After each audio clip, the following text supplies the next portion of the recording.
Welcome to the Forager Podcast, where I talk with cottage food entrepreneurs about their strategies for running a food business from home.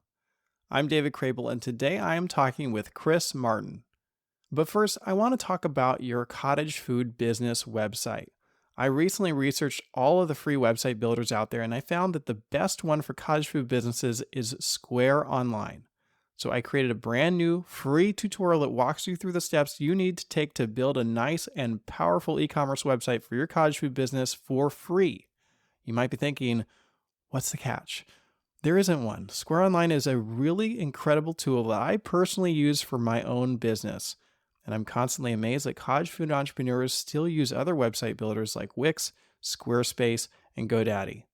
So if you want to learn more, you can watch my free tutorial by going to forager.com/website.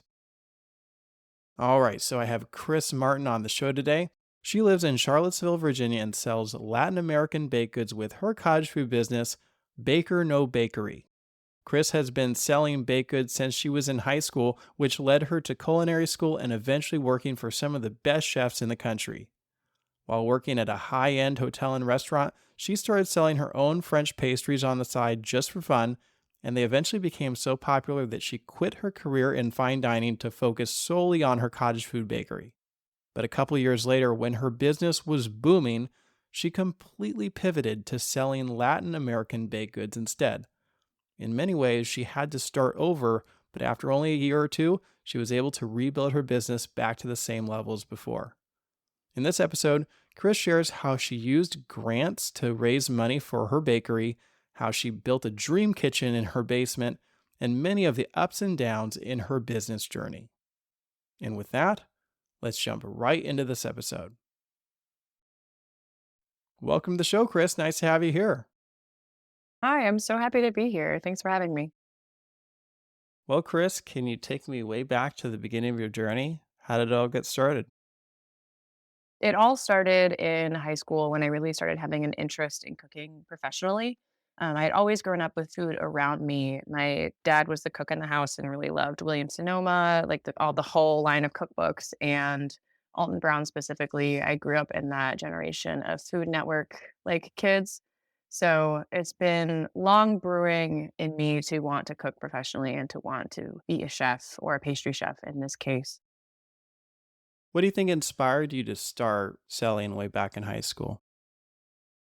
Yeah, I really wanted to be my own boss and have independence and own a business and just be in charge. And so, starting with cakes and the royal icing cookies in high school really opened me up to being able to get into the industry and cook and bake professionally. They weren't great, that's for sure, but it was really fun. And I'm really grateful for the folks who gave me that opportunity to try at that age. Well, a lot of people do start selling when they're that young, but a lot of them don't carry it forward. So, what was your next step into the food world? Yeah, my next step was looking at pastry programs and I applied to Johnson and Wales, got in, and I did 2 years of baking and pastry and got the associates. And during that time, I did 2 internships, one at Manresa in California my freshman year, and then the other at Grace my sophomore year. I saw you mentioned somewhere that you had an interesting story about how you got into one of those internships. Can you share that?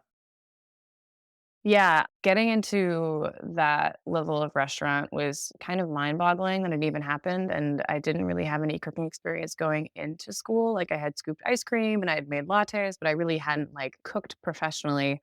So my freshman year, I tweeted Chef David Kinch that I would peel 1,000 potatoes to intern at his restaurant when I was looking for internships, and he actually responded and sent me a DM and asked me to send a resume and to send an email.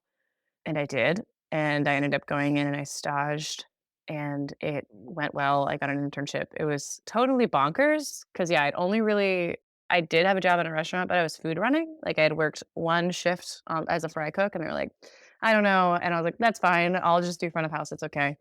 And I ended up getting an internship at Manresa, and it was incredible. Like, I learned so much, and they were so kind, and it totally changed my life. And there, I was able to make a connection to Chef Mitch, who had spent time and worked at Grace in Chicago. And so that was my connection into the Chicago restaurant scene and was able to do an internship there for 2.5, 3 months over the summer as well the following year. Was it overwhelming when you stepped into that kind of kitchen environment for the first time? Oh god, it was terrifying, and I didn't even, like I was so afraid to even to say hello to anybody walking in, like, just to even exist in a space with any of those cooks at that point. I was so green. I was, like, 18 and 19, like, so, so, so green. It was crazy. I was so scared, and luckily, they were so kind and so patient, even though I was just a squirrel and so, like, shaky and so nervous almost all the time. Is that like your personality though? Like I know it's a super intense environment. Like is that do you have that intensity in you or was it really uncomfortable to be in the kitchen? I have that intensity in me for sure. Like, I want to succeed and do well and basically focus. And I am really an intense person. I like to really dig into projects and learn throughout that. Like, I'm really committed to learning through experience. So, being in those kitchens, even though I was so nervous and so shaky, to be able to have their patient guidance, it was the best environment for me to be able to have like that level of standard for execution and cleanliness and neatness. It set the groundwork for my ability to execute essentially as a one person team with some part-time help here and there. Like without that base, I wouldn't be able to do what I do now. I'm actually a little surprised to hear that they're so kind and so helpful because I feel like I hear horror stories about how cutthroat it is in the kitchen. That wasn't your experience? No, I feel like I landed into two kitchens that were unbelievably well run. And of course, like I got thrown off the line, absolutely. But like, did I deserve it? 100%. It's just one of those things where I was willing to be in those environments and also just was open to instruction and open and not saying other people weren't, but it's just like I really was able to thrive in those types of environments and my personality type and the fact potentially that I was so green and had literally no habits to be able to learn all the habits from scratch enabled me to have a much easier time in those types of environments. So you moved from there to Chicago. Can you tell me a little more about your time working in Chicago? Yeah, it was definitely turbulent. I finished up my associates and started my junior year to work on my bachelor's in entrepreneurship. And I ended up moving to Chicago to take a job at Grace. And I was there for about 6 days until the restaurant closed. And I had to scramble to find another job and ended up like, I worked at Band of Bohemia for 3 months. And that was really incredible because it was a chef's counter for pastry. So working service, it's like also interacting with guests and also plating up a bunch of desserts and with an a la carte menu and a tasting menu, and it was a really incredible time. I started doing chocolates there. They were really flexible and open to my idea to want to create and start something and do something, even though I literally was still so green, like, in the grand scheme of things, like, to have only had really I worked at a catering company in Providence, so that was great to be able to get more time in a kitchen professionally. So, like, some of that was able to translate into Band of Bohemia, but it's like for me to start a chocolate program there, and I was 20 and really had been working professionally for about a year was ridiculous. And I'm really grateful that they did because it's actually led to me having chocolate be involved with my career at multiple points. And I still do chocolates once or twice a year, the molded ones that are painted and all that stuff. But yeah, I was there for about 3 months until the pastry chef from Grace, Chef Natalie Sabin, she was opening Pacific Standard Time with Chef Erling, and she wanted to bring me on that team.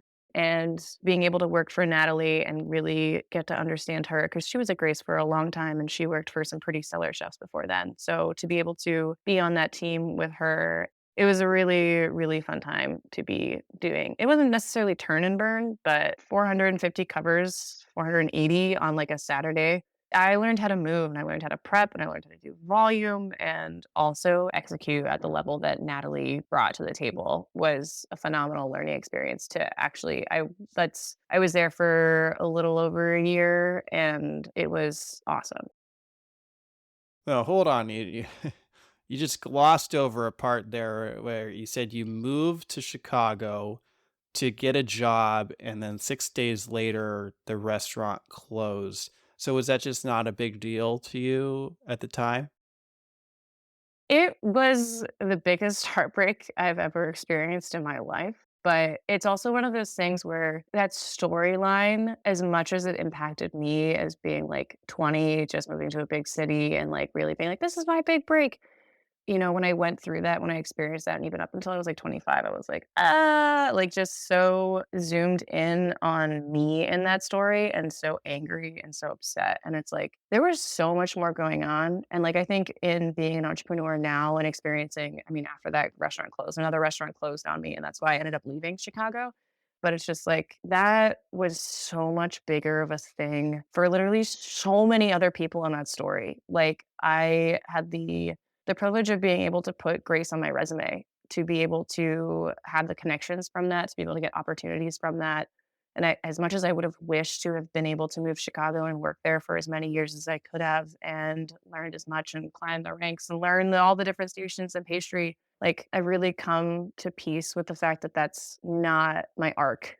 That arc, that storyline, that's more about Chef Curtis Duffy and Michael Muser and Amy Cordell and a lot of those, like, so many other cooks and chefs in that story arc had been in the restaurant for a long time, had families, had mortgages, had all these types of things weighing in on that. And to be an entrepreneur now and look at it and see how hard it is to run a restaurant and like at that level with those margins, with that wine room, like it was really impactful for me as a young cook and it totally shapes why I do what I do today. But it's for me, it's like now just ironed in as opposed to being something that I'm like, my life changed forever. Like that wasn't about me. I was just there, and that's okay.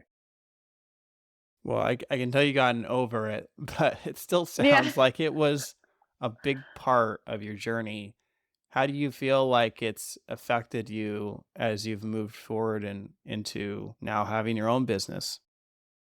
Oh man, in the grand scheme, it really affected the way that I moved in other restaurants and the pedestal that I put that restaurant on and wanting the places that I went to after that point in like a naive way, expecting and hoping and seeing in other restaurants that I worked at, hoping that that would be the same environment. But everything is different and everything is, it would be unfair to put those expectations on the restaurants that I worked in. But I still find myself leaning on those cleaning habits, leaning on the way that I'll set up the dish pit, leaning on like the memories of the grind, and really so grateful that I had that time to be there. And yeah, I still polish and shine my stainless steel table, not as much as I should be, but really, once or twice a year, I really get into, I only have one stainless surface. Everything else is wood for working just because it's all dough. But, it's really nice to polish the stainless manually and just get it real shiny and real smooth. And there's a certain like meditation and peace that comes with that because it just reminds me of the time when everybody was all together and thinking, and I was just a baby in that room, but everybody was focused and executing. And it was really beautiful to be a part of for sure. And it shines through in a few of the things that I like to do.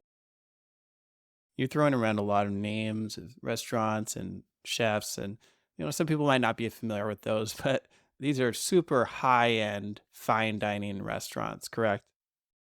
Yeah, 3 Michelin was Grace and Manresa, and then Band of Bohemia had a star and has since closed. And then, yeah, I ended up doing 3 weeks at Bunny Bakery in Chicago before it closed, and that was owned and operated by someone who also had a Michelin star restaurant operating. So it's like a lot of my background is Michelin. Like I wanted to submerge myself in these restaurants that were operating at the absolute highest level to be able to learn and absorb as much as I could from them. Yeah, it's interesting because, you worked in these restaurants that catered to very wealthy people. And I saw that one thing you're passionate about doing today in your business is making your products affordable. So I wanted to ask about what you've brought from your previous experience into your business and what that contrast is like. Yeah, I think it gets into technique and refinement and efficiency as well. So being able to like I think the concha is the best example for this. I did 14 different versions of it for R&D over the course of like about a month and a half. And I'm not Mexican. Like I'm my family, half my family is from Nicaragua. So to be able to apply the same level of attention to detail and like intensity of ingredients and quality to a concha in Charlottesville, which typically that type of embellishment is only applied to croissants and things in that European type of housing. That's where I'm able to deliver on refinement and on elegance. Even though, the concha and stuff that I do can be more rustic, I really try to like dial it in and aim for perfection across the board in whatever that looks like for said pastry.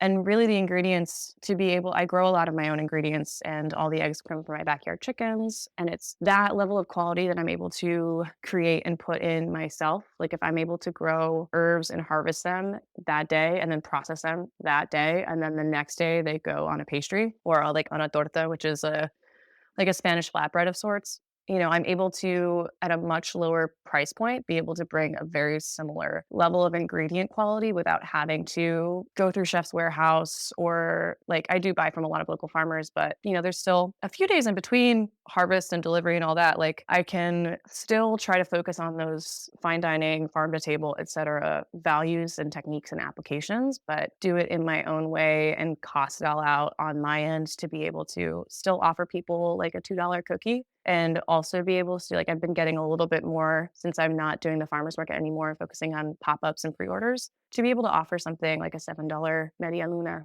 that's like, has some bells and whistles on it. And I'm like, whoo, $7 pastry. I mean, especially in Central Virginia, like we're not in a major city to be able like I think it's pretty standard now for croissants to cost anywhere between 5 to even $8 to $9 if you're getting something that's fancier in a major city. But in Central Virginia, like there's definitely a threshold for that.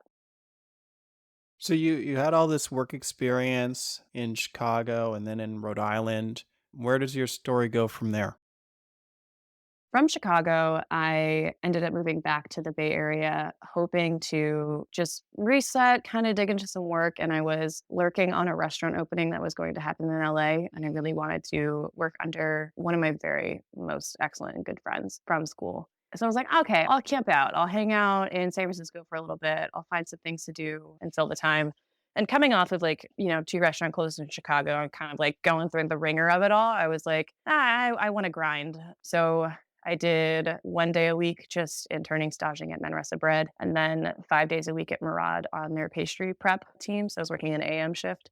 And then Saturdays, I volunteered my time to be able to go and help with the purchasing at the farmer's market. And since I was really young, like I'd really always romanticized the idea of San Francisco and the ferry building and the farmer's market and all of that. So to be able to have like lived that, to be able to go buy produce for the restaurant and get to know the farmers and like do the thing and, get the little chef cart and see the Sue from Atelier Cren and be like, oh my gosh, like it's just so crazy to have like lived that and done that. I was working a lot, but it was worth it because I was living with my parents and I was like sober at that time and I was just like, okay, just crush, just go. And yeah, I really, really, really enjoyed that. And basically in January, I had quit Murad, and by that time I had also like developed a slight flour allergy. So my time at Manresa Bread was shorter just because of the mill and it got in the air and I have really sensitive lungs. So working in a mill type of space with that much volume of flour was really not going to be conducive to good health, but had quit Murad and was like, all right, I'm going to move to LA. Like, just to like switch it up, just to be in a new environment, learn some new skills. But then the pandemic hit in 2020. So I was still at my parents' house. I was like really zen for a while, doing some yoga, hanging out. 2 months passed and I was like, I really need to do something. So I started working on like a weekly naturally leavened focused menu, and it was small. It was like 4 or 5 items, all naturally leavened because I couldn't find yeast in the store. And I ended up buying flour wholesale through a local dim sum donut shop that I had gone to ever since I was a little kid. So I'd really gotten to know them. So I was like, can I buy 50 pounds of flour from you? And so they ended up linking me into their purveyor system. They would just sell it to me a little bit higher. But I was able to push like 400 pounds of flour out of my parents' carpeted living room. And then, kitchen that didn't have carpet. But the majority of like my folding and all of that was like, I'd moved their dining room table away. I'd put in like this metal table in the corner and I was like, I'm going to do this here. And yeah, it was like over 2 months, 400 pounds of flour, 6 bread baskets, just like taking pre orders, doing contactless delivery and pickup, like porch pickups for my parents' house. And it was crazy. It was, it's what I needed to do at that point was just like that's when like my costing started taking place and like I made a little bit of YouTube content. Like it was really good for me to be able to dig into that part of entrepreneurship. All right, so you kind of started your cottage food journey in California, but it sounds like that was pretty short-lived. What happened after that? Pretty short-lived, pretty, below board, but, in the summertime of COVID, my tia, my Aunt Jackie, and my mom were talking and did their little pot stirring thing, and they're like, "Oh, Christina should come to Charlottesville," where my cousins in my generation had now moved and had opened a restaurant and were like getting things moving. They were also like, in the transition of leaving Miami and having some of their friends move out there. And they were like, Christina should come here because restaurants in California were still closed. I'd quit my job, so I didn't qualify for unemployment. Like it was just like I ultimately like really needed to do those pop-ups at my parents' house, but like what was I doing on carpeted living room? So me and my mom drove across the country in like June 2020. I ended up losing my housing in Charlottesville. It was just like a Craigslist scam, which was fine, but we had all the travel booked, so we just kept going, and I ended up being able to secure a stage at the Inn at Little Washington, and so my mom and I, is Inn at Little Washington is about an hour away from Charlottesville. So we came in, we saw my cousin, we saw the restaurant, we're like, "Cool, cool, cool. Let's see how this goes." Like, I was just trying to field a bunch of different stuff, and the Inn was still open, and I ended up getting a job there and then still kind of, like, doing some pop-ups. I was living an hour away in Culpeper, so working at the inn, and then I got a two-bedroom apartment, so in the second bedroom, I bought my little 20-quart mixer and put in another little metal table and, like, was doing, like, maybe 80 pieces out of, like, one of those tiny apartment ovens that, like, only fits, like, a half-sheet pan, like, 2 racks, 2 half sheets, that's all you get. Not even, like, the three-quarter sheet. It was just ridiculous, so I'd be doing little pop-ups and trying to figure out shipping and kinda just multitasking still a lot between, like, July 2020 and up until February 2021 when I was like, I'm gonna leave the inn. I'm gonna work for my cousins. I'm gonna learn how to make gallo pinto in huge batches, which is like the rice and beans from Nicaragua, and they were moving to a new location, a little bit bigger, scaling up in size, like, my ability to be able to do volume and be able to prep for them while also being able to use their space a bit to help build my business took more shape, and that's when my uncle was like, "You need an LLC." And I was like, "You're right." And I got a business bank account and did all the things, so February 2021 was when I really got into a much more official type of space of being able to get into QuickBooks and the business bank account and, like, opening up Square and actually being able to, like, operate a lot more officially and be able to have the space that could do much more in regards to volume than my tiny little oven and getting into the farmer's market and still working out of Guajitos, my cousin's restaurant in Charlottesville. And it just all snowballed from there. Like my volume got a little bit too big for their walk in. I was like, okay, okay, okay. And then there was a period of time when I was like, okay, I'll have 5 jobs. I'll prep for them in the morning. I'll start like, but before I prep for them from like 7 to 3, I'll go to Plenty, which is a meal prep restaurant here. But I was able to rent space from them from 1 a.m. to 7 a.m. So I was like, okay, my day was Plenty from 1 a.m. to 7 a.m., and then I'd go to Guajitos and work from, like, 8 to 3, and then I would go home and work on freelance articles to, like, still try fill in the blanks because I'm still, like, starting a business, and I was only working, like, 10 hours a week at my cousin's restaurant. Like, just multitasking way too much, too many side hustles, delivering food, and I did that for about a month until Plenty got a lot more secured and my market took much more of a hold. So by the end of 2021, I think I only had 2 jobs in, like, the freelance writing gig. It was crazy, but the farmer's market at Charlottesville, I was doing still some of that, like, naturally leavened stuff, but mostly French pastry and more of like a brioche tart type of situation with donuts as well. You mentioned there that you bought a little 20-quart mixer, and I don't feel like many people would consider 20 quarts to be little. But you bought that at the same time that you were working at the inn at Little Washington. And you didn't mention that the inn is another 3 Michelin star restaurant. And I feel like most people in that situation would just be happy working at the inn. So, what do you think was causing you at this time to invest in equipment and try to start a business and pursue entrepreneurship, even in the midst of having a successful career? Oh, man. I don't know. I just love doing things. So I was like, well, it's fine. I'll just like do a pop up at the same time. And like seeing everybody that I knew in restaurants still in big cities. I mean, because being in Little Washington is about like maybe an hour, hour and a half out of DC. It is rural. So it's like we were able to operate differently than people in big cities. So all my friends in big cities who were working in restaurants and then were no longer working in restaurants were still doing pop ups.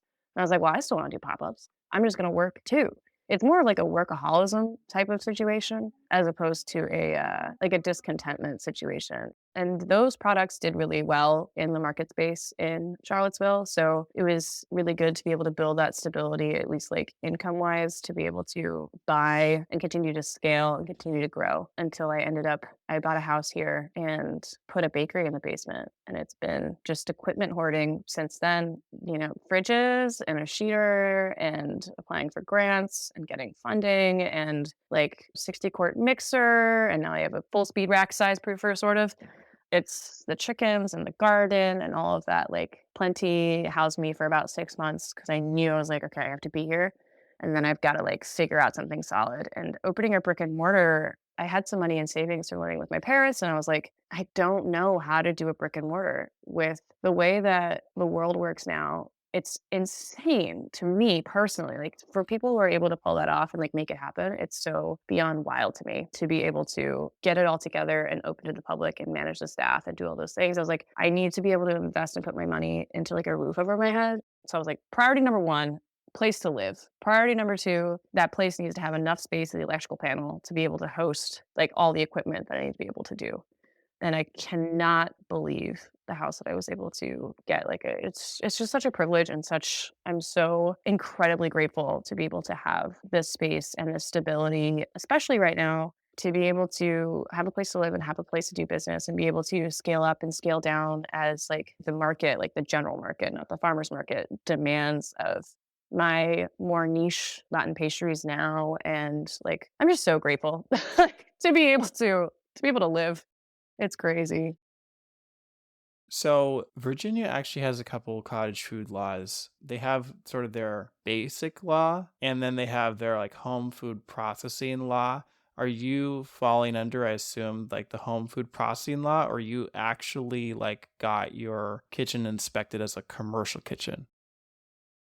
So I guess I probably it's the food processing. I haven't looked at my certificate in a while, but I do have an inspector from the Department of Agriculture who he'll inspect chicken farms and also inspect like basically setups like mine. This business model really thrives because I'm able to operate in Virginia, which the Department of Agriculture here is, I mean, in the grand scheme, pretty lax. We don't have income maximums. I'm able to like do wholesale, do catering, do a bunch of different stuff within the realms of an inspected kitchen in Virginia. So the way I have it set up down there, the inspector comes in, sees all the blue tape and the labeling, and everything is just like a restaurant, essentially. I try to figure out how to get inspected by the health department, and it's just like it's basically impossible for what I do. And there's some interesting mixed zoning things kind of happening in our small town local government, and I'm just really like trying to figure out how to be an example in that. Like I just got farm certified like 2 weeks ago and being able to operate as an urban farm. And I know it sounds scary to some people who are like, health department. I mean, LA did the home restaurant thing. I'm like, I don't know, come take a look. Like, come look in my basement. It's completely commercial down there, save for I don't have any aluminum on the walls. But that's more so like a financial barrier as opposed to like, I wish I had aluminum on the walls. Like, it was just a matter of getting it installed and making it happen. Yeah, I mean, I saw that you have some pretty intense equipment. Could you share a little bit more about like what kind of equipment you have in there? So a lot of it is grant funded, and I got a lot of help from my parents and my grandma to be able to have the funding to initially start it. And basically, I have 2 long wooden tables. Well, one's an 8 footer and one's a 4 footer. And I have a 20 quart Univex and then a 30 quart refurbished Hobart. She's a sparkly purple color and a 60 quart spiral mixer. And then I have the KitchenAids that I've had for a long time, the little 4 quart artisan, and then I have the 7 quart or the 6 quart, kinda like residential commercial. It's not the commercial one because it doesn't have the orange cord. Yeah, so that's like my mixer setup, and then I have basically the full rack size proofer, 2 convertible 21 cubic foot fridges that one runs as a fridge and the one runs as a freezer right now, a commercial oven, a commercial dishwasher, because when I really thought about labor and operating at the volume that I was, which is anywhere between 200 to 700 pages a week, to be doing the 3 bay sink thing, I was like, it's worth my time to have that commercial dishwasher. And I was doing so many donuts and also laminating a ton. So I went in on I think it's the 15-inch tabletop sheeter that often is sold to pizza restaurants, but it can also work really well for laminating. It's not as gentle as like the big old sheeter would be, but I just don't have space for that. And a truck with 2 dehydrators just because I love being able to use my dehydrators to preserve fruit from the market that is just so ripe and it needs to be processed right away. And it's like, okay, I can turn this into essentially a strawberry raisin that I semi dehydrate for this one cookie that I do. And it just helps me process all the herbs in the garden as well. And most recently, with the help of a grant, I was able to get a freeze dryer from Costco, which is like my nerdiest, most like laboratory investment yet for equipment. And it can do so many things. And I'm just like, I'm going to dry fruit and powder it. I'm going to make a puree. I'm going to put it in the freeze dryer and I'm going to powder it. And I've just been able to, like, you can buy all the freeze dried fruits from Trader Joe's, but I can't get peaches. I can't get this like weird local variety of Japanese plums. Like I can be able to dry and powder. And the reason like I do a lot of like flavored sugar cookies, which can be flavored with the powder or with like extracts, or the concha topping is also really malleable with powdered ingredients for flavor. So I'm like, if I can powder anything, I can basically create any flavor. It's just a very nerdy and really I'm at the maximum capacity for equipment. And it was like my special cherry on top investment that I didn't necessarily need, but I was like, I'm just gonna do it. I'm gonna do it. I'm gonna get it and it's gonna be really fun. And so far it's like I have a few people who are just inquiring about being able to hire me or contract me to be able to freeze dry things for them. Not on like a prepper capacity, but like similar to the capacity that I'm doing. So somebody's just they're like, "Could you just I've seen that garlic mustard that grows in your backyard in videos. Can you harvest that this year and powder it for me and ship it to me?" And I'm like, "Yeah, I don't know. I love a side quest. Let's go." Like, it's really fun. But yeah, it took me a long time to be able to get a Vitamix and a Roboku in the last grant that I got alongside the freeze dryer. I was like, "It's time." I had been using this poor Ninja blender forever, and it just kind of screamed a little bit, but it still worked, and I was like, "Ah, there's just no way." So having a Vitamix and having just a Roboku has been life-changing. So you obviously have gotten a lot of your equipment through grants, but if you had had the money up front to invest in this equipment yourself, do you feel like with the sales you've made, you've already gotten to the point where you've made your money back on some of those investments?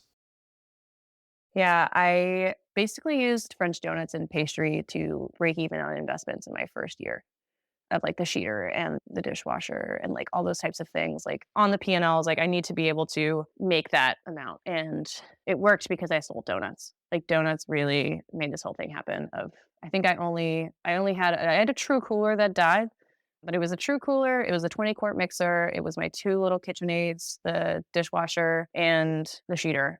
And then grants I started applying for grants locally and nationally and got some support. So I was able to get the 8-foot wooden table and the proofer and then replace the true cooler that died. And it's taken a long time to get where I'm at. Like I bought the house in February 2022. So over 3 years, like I've been able to finally have all the equipment that I want. Like it's good. It's done. I can, and that's why I also took a step back from market because I was like, all right, I don't have to like keep working to keep buying equipment and I can maybe pay myself. But instead, actually, I think I'm gonna put a metal roof on the chickens and then build a water catchment thing. So it's like and now I bartend on the side because I'm like, "Well, I wanna keep doing cool stuff. Like, the kitchen's done, but what about the garden? What about everything else?" It's just I'm fine with it taking a long time to build something that's really cool as opposed to going just super deep into brick and mortar and super deep into operating a little bit more traditionally. I feel like I'm able to do it more sustainably for myself and just for the environment in general to operate, like, in a home-based kitchen. You mentioned all the equipment that most people would care about, but I personally sell fudge, and what I'm jealous of is your guitar slicer. Oh, yeah. That was a gift. Let's talk about Paul. I love Paul. So we went to culinary school together, and he's a nerd like me where he wants to have like just all the cool equipment and do all the cool stuff and like work on really fun stuff.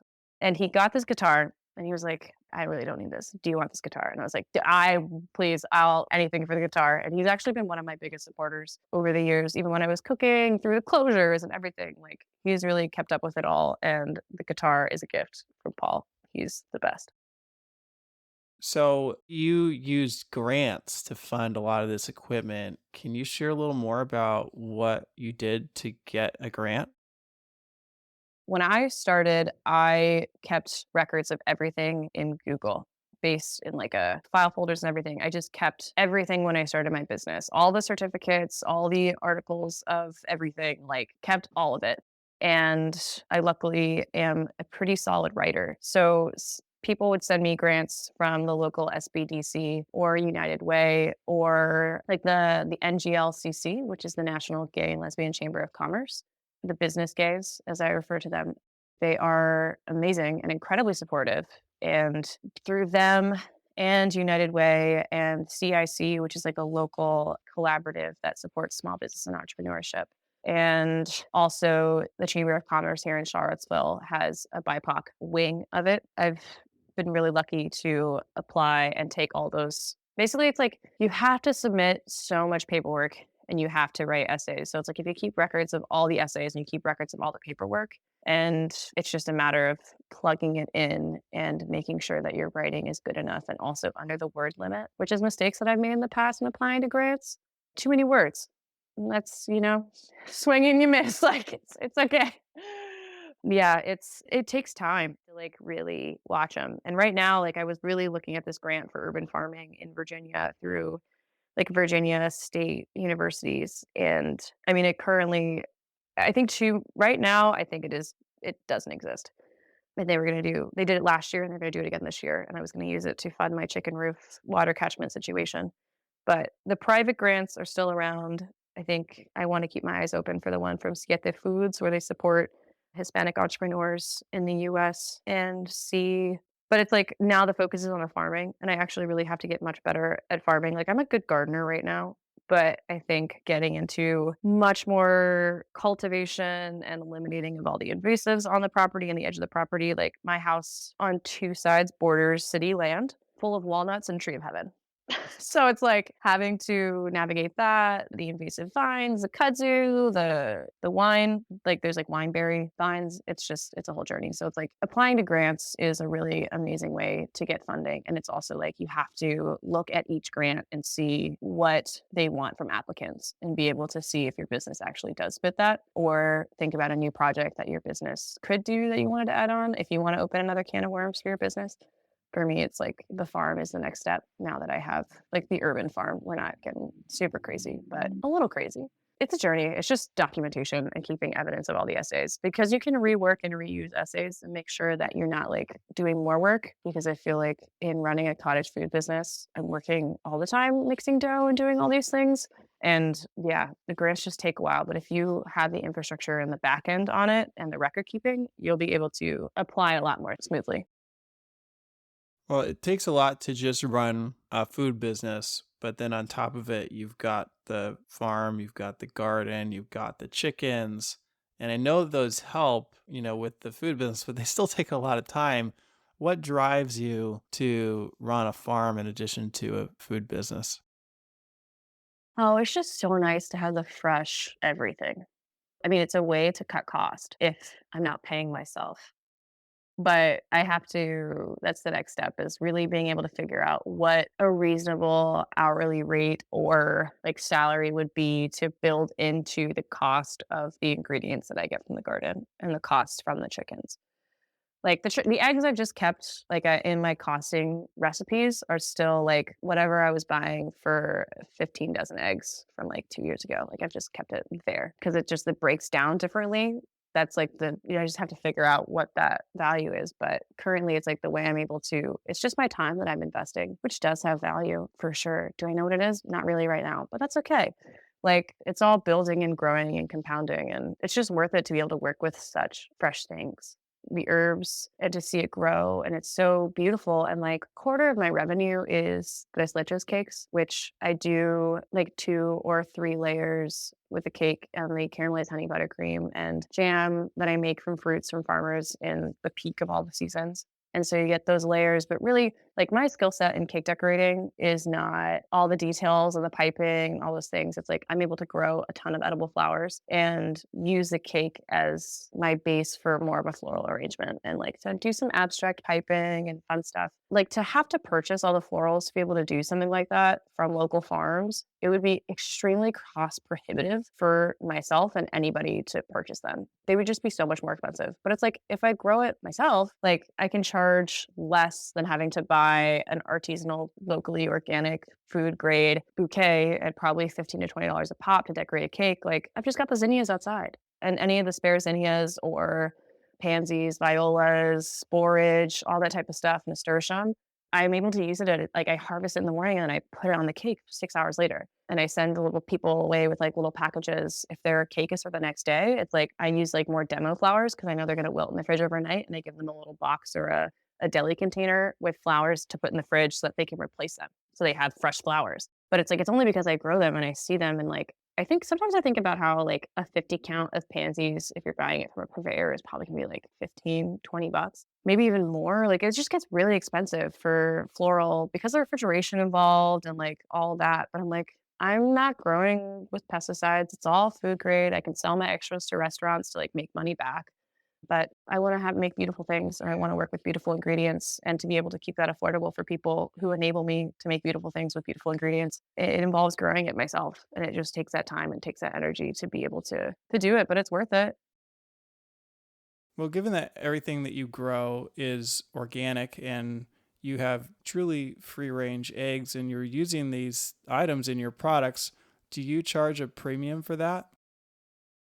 No, I suffer from that thing where they talk about, like, there's 4 different types of entrepreneurs, and one's, like, has a business concept that's, like, destined to make money and, like, is designed to make money and, like, do all those things, and, like, as long as I'm able to live, I can grow my own food to save money on groceries, save money on ingredient costs, save money on all that type of stuff, and, like, pick up a job when I need it here and there because people buying their little treats right now is definitely edging off, but I'm the entrepreneur who's like, "I'm an artist, and I wanna have fun, and I need to be able to profit," and I do profit, and I focus on those types of things, like, I've been profitable in every year I've been in business except for, like, the first one when I was on carpet and all that stuff. Well, I guess yeah, no, even 2021, I was profitable because I had a QuickBooks from January 2021 on, but I don't know, I wanna have fun. The chickens are like little crazy goofballs and they're just so fun. And the eggs are just so good. Even the farm eggs sometimes that I get, I'm just like, man, my eggs are so nice. Mostly because it was laid 4 days ago and the yolk is just so crazy. But they live a very manicured, pretty little life in my backyard. And they eat many snacks and they get all the cuttings from the garden. Like it's a closed loop system of the chickens produce the chicken manure, which then goes into the compost, which then can cycle back into the garden, and the garden grows the cabbage, and the cabbage feeds me, and the crusty leaves at the bottom of the cabbage feeds the chickens, and the chickens, they make the egg, and then they also poop again. Like it's just, it takes time, but it's much more sustainable. And I'm really not interested in charging a premium for it because it just enriches my life so much to have that as my hobby and to be able to do it and be able to bring that value to my customers. I don't know. Life is expensive for all of us as it is. And I have like the privilege of being able to own a home and have support from my parents when I needed to buy like a commercial dishwasher, like to be able to volunteer my time to like local organizations and nonprofits and like give out advice and like help mentor people who are starting and get things going. I'm just not interested in becoming rich off of selling pastry. I also think it's impossible. Like, I don't. I severely doubt the ability, like, anybody who's like, "Oh my gosh, mad at the $7 croissant anywhere." It's like nobody's getting rich off the $7 croissant, I promise you. No matter what the inputs are, it's just not happening. Now, I know that your business today looks quite a lot different than what it looked like from the beginning. You'd mentioned that donuts carried you through. So, what was that first year or two with your menu and what you were selling? What did that look like? Yeah. So the first year or two, it was I would run 2 different menus because I didn't feel like the people in Charlottesville, if I had one menu on Saturday at the market and then another menu on Sunday at a pop-up, I having the same menu wouldn't draw people. Like, I had this thought in my mind. I was like, "Well, if I have 2 different menus, then I could even get the same customer 2 days in a row if they felt crazy, if they wanted to get crazy with it, and they were interested in what I was selling." So, I would do these really elaborate danishes, savory and sweet, and then I'd have maybe 1 donut on Saturday, but then the brioche tarts and these cookies and this thing that I call a caramel bun, which is basically like a sticky bun and a morning bun, had a baby, but it was glazed in like a sour cream mounted caramel glaze. It's a journey. They're really good. I just haven't made them in a long time. It was just an opportunity to laminate more. And that sold really, really well. I was able to have like basically my record days selling those types of pastries here in Charlottesville. Like people were really jazzed about them and really into them. Now, I know that you switched entirely to selling more Latin American, South American products. And it sounds like up to that point, your European baked goods or your French baked goods were doing really well. Doing incredibly. Yeah, and I feel like most entrepreneurs in that situation would just keep going. Like they wouldn't be like, "Hey, let's start over," essentially. So, what inspired you to drop the French pastries and move entirely into the Latin American baked goods? I mean, yeah, that just boils down all into competition. Like Charlottesville had 6 or 7 French bakeries in 1 square mile of downtown, and we're not a big place. Like you can get anywhere in like 15 to 20 minutes. Like to have that concentration, competition was really stiff. Like every time a new bakery would open, I would actually feel it in my sales for like the following months to be able I'm like, "Oh, they opened." And, all my counts that were pretty strategic, nothing else has changed, like pretty solid economic growth in the city, like all right, like, I felt it. I felt that bakery. So, in order to, like, not feel that, I was like, "I just have to do something different." And, like, to stand out and to, like, make a difference in the baking community, if that makes any sense, I was like, "I don't know, I wanna contribute something. I wanna work on something weird. I just wanna do something fun. I wanna do something different. I wanna bring something different to this city, and everybody here is making croissants, so I'm gonna make artisanal pan dulce."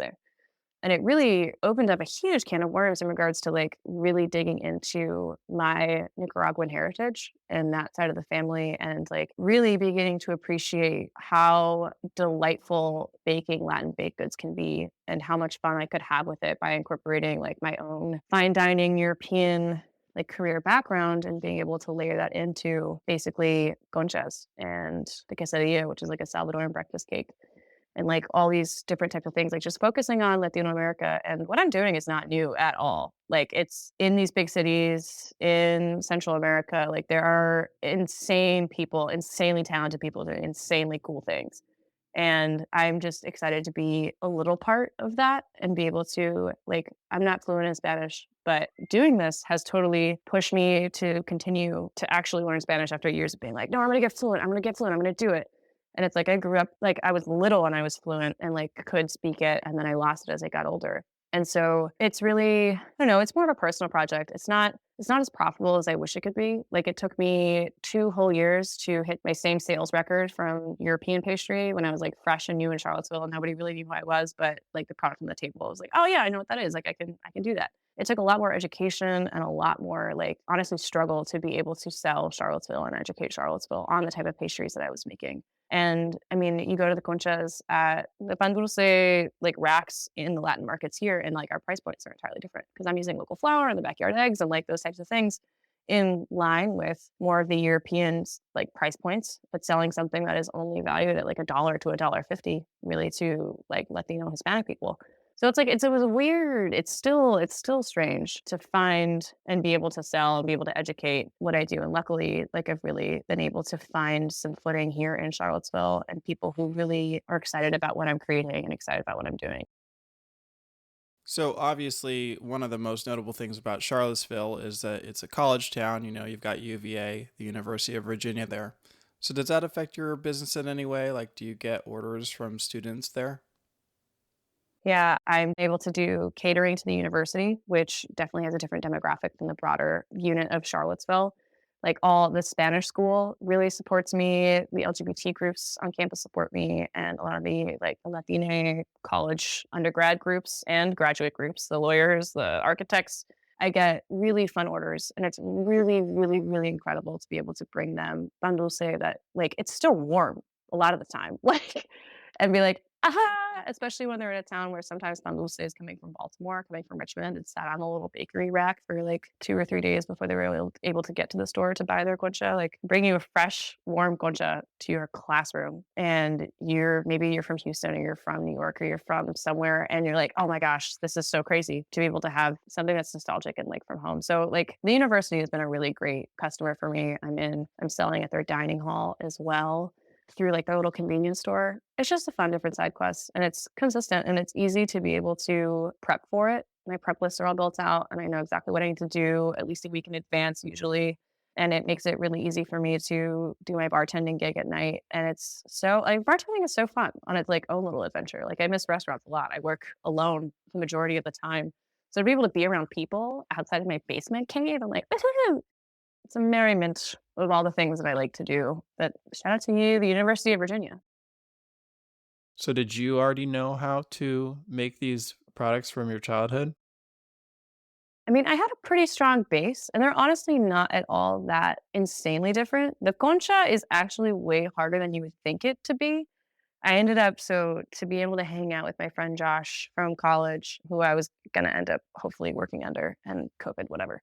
Like basically the only way to hang out with my friend Josh was to go stage and work and hang out with him there. So I was making queen amans and just showed him how to do that. And then he was like, oh yeah, we're gonna make the conchas. And I made a concha for the first time with him. And I'd grown up eating them and seen them and all that stuff. But it was really cool to be able to make it and learn how to make it. And I kinda, like, ruminated on that, sat on it for a little while, and I was just like, and I was talking to him, and I was like, "I think I'm just gonna switch to Latin pastry, like, I'm just gonna do something different. I need to be able to stand out. I need to have something that brings something else to the table here." And I didn't wanna ask him for too much help in that, like, creative process of, like, working things out. Like, I watched a ton of YouTube videos of, like, Mexican panaderos just deep in their production, just videos of them working in an actual Mexican bakery and just seeing what their techniques were and fiddling around with my end of the recipe because I didn't want him to think that I was like trying to steal his recipes, trying to like mooch off it. Like we were both very supportive of each other and both like really respectful of each other. So I was like, the last thing I want to do is feel like I'm just like taking all this information from you. And his experience and his just work ethic was a huge inspiration for me as I was restructuring what the bakery would become. And I was able to like really work in a lot of the Nicaraguan background. Like my grandma, my abuela, is known in the family for her pastelitos, which are like little Nicaraguan hand pies. So I started like working that into the menu. And the menus changed over the years of what I offered and what I saw do well. But there were things that I knew how to do and things that I wanted to learn how to do for like cultural posterity's sake and just there's just so many pastries out there, and I wanna learn about all of them. I did want to ask more about Josh. Could you just share a bit more about his relationship with you and sort of how that's affected your business? I mean, I can't talk about Josh just starting off the fact that he passed away 2 years ago, like, this week. So it's one of those things that's really hard, and I keep going and pushing the way I do because of him. Like, we were gonna open a restaurant together, we met at orientation at Johnson& Wales, and we're basically, like, attached at the hip from that point on, like, we always had dreamed of working together, and we both thought Damian was gonna be it, but pandemic had a different course of it, so to be able to, like, have him at the beginning of this for the inspiration of it all like, I started doing pan dulce, and then he died, like, 2 months later. Like, it was brutal to be building this new business, essentially meditating on grief, making hundreds and hundreds of conchas. Like, it was gnarly, and I cried so much, it's a miracle that anything got done, and I mean, I found solace, I found comfort in working because that's what we did best. We both had our first, like, 18-hour day together in culinary school. It was just we just lived off of it. We lived off of working. We lived off of restaurants and thinking about fine dining and pushing ourselves and working on new recipes and hanging out in the study rooms and just going to go visit each other and texting each other about ideas, and I miss him a lot. And to be at this point in the panaderia It's like I don't see my concept shifting again, mostly because it's a way to be close with him, and it's a way to be close with a heritage and with a language that is half of me, and it feels impactful to be learning about things and being able to be exposed to so much culture in Latino America. Do you feel like you would be at the point where you are today if it weren't for you having that like future business goal? Like, was it Josh that really inspired you to get to this point? Yeah, I mean, I justified hoarding all of this commercial equipment in my basement for the eventuality of moving it to wherever our brick and mortar would be. Like, it's everything that I have was gonna be essentially eventually for us. So, it's without that push, I don't think I would have necessarily gone this direction in general for entrepreneurship. Well, in some ways, you are building it with him because, if it weren't for him, you probably wouldn't be at this point. So, in some ways, he is living on in this business with you. Yeah, he really is. Well, you've come a long way in a few years. You've built up this sort of French pastry bakery and then restarted over and have built up this Latin American bakery. What's next for you? What are your plans for the future? My plans for the future are building a chicken roof and then maybe getting a high tunnel and seeing if I can continue to do really cool things here in Charlottesville. It would take a lot for me to leave Charlottesville. It would take a heck of a job offer. I really love it here. And I really love being able to be stable and have control over my career after the closures in Chicago. Like to have a Vitamix and be like, all right, and be completely equipment up. So it's like when restaurants get staffed up, you're like, yeah, like that's how I feel. Like I'm just like, yeah, I did it. I'm like, something else breaks inevitably. Like that's how it goes, but I'm good. It's nice. I can just be. Infinite growth isn't always sustainable, and I kind of was seeking that for a long time, but I think at this point, I'm like, "Okay, it's cool. Let's cool it. Let's figure it out. Maybe I'll do some fun events here in bigger cities." I did a pop-up in Chicago. Like, I just wanna, like, go on fun side quests, like, just try out new things, do a pop-up once, be like, "Woohoo," and then, like, run away and come back to my little safe place. That's where I'm at now, and that's where I see for the further future. There's still kinda like a weird, like, bed and breakfast fantasy. I'm like, "Hmm." That's why I wanted to work at the inn. I was like, "Nah, I wanna how does he do it?" And there's a lot of good philosophies that I picked up from his institution of everything. He's got a little farm, the alpacas and the chickens, so he's got it all. So it's like it was a great example. But I mean, that's years away, funding away. I would wanna go in with an operator. I think I'm a fine business head, and I'm a businesswoman is what I try to pump myself up, but really I'm an artist, and really I just wanna cook. That's the fun bits, is just cooking, and that's the part that I value. Well, thank you so much, Chris. Now, if somebody would like to learn more about you, where can they find you? How can they reach out? Yeah, everything is in one central hub at www.bakernobakery.com, and I am most active on Instagram, which is at bakernobakery. I respond to emails really well. The DMs I can sometimes miss, but email is great, which is bakernobakery@gmail.com or thebaker@bakernobakery.com. All right. Well, thank you so much for coming on the show and sharing with us today. Thank you. I appreciate you for your time. That wraps up another episode of the Forager podcast. For more information about this episode, go to forager.com/podcast/139. And if you feel like you've gotten a lot of value from this podcast, I have a favor to ask you. Could you take a quick moment right now and leave me either a review on Apple Podcasts or a rating on Spotify? It's truly the best way to support the show and will help others like you find this podcast. And finally, if you're thinking about selling your own homemade food, check out my free mini course where I walk you through the steps you need to take to get a cottage food business off the ground. To get the course, go to cottagefoodcourse.com. Thanks for listening, and I'll see you in the next episode.